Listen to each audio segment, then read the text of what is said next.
not this year at least. Number one, Ty Simpson.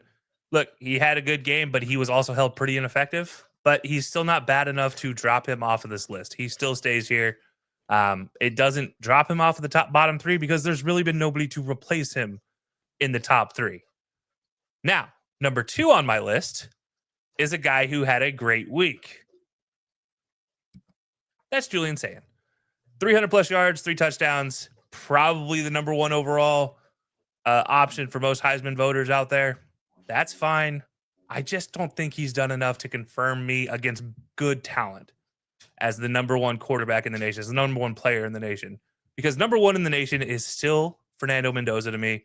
He still has the best chance of winning a Heisman. I still think it's going to come down to championship weekend. We've talked about that already enough times because it is Ohio State and it is Indiana that's going to end up playing in the Big 10 championship game. Sorry, Big 12, whatever they want to call themselves. No, the big championship game. Never forget. Yeah, the big championship game because they don't know how to actually write out their whole name. But yeah, it's going to come down to that. And I hate to say Ty Simpson's out of it, but unless he goes 303 touchdowns every game with no interceptions, with like an 85% completion rate for the next 4 weeks, which he can do. They do play Auburn in a couple weeks, so there's a great chance.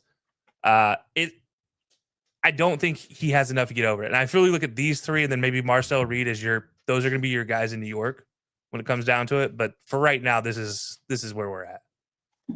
I think Mendoza, especially, he just had his Heisman moment. I know it was against Penn State, a reeling Penn State team, but that's still an incredible moment. That drive at the end of the game, that incredible throw on third down. Like, I think that could be his Heisman moment, depending on what happens moving forward. That Big Ten championship game is going to tell a lot. I think Julian saying, where's Jeremiah Smith going to take some of his steam as well? Are they going to compete almost against each other in a way? Ty Simpson, like you said, he's going to have to light it up the rest of the way. Depending on what he does against A&M, I think that could propel him too. If Mendoza and Sayin, let's say they play fine, like 200 yards, couple touchdowns each, it's a close game. But then Ty Simpson obliterates A&M.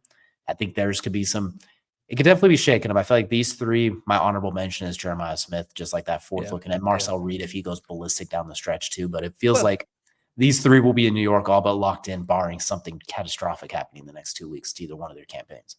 Yeah, and I can't for the life of me, his name's running away from me. I think it's Sorsby, the quarterback for Louisville.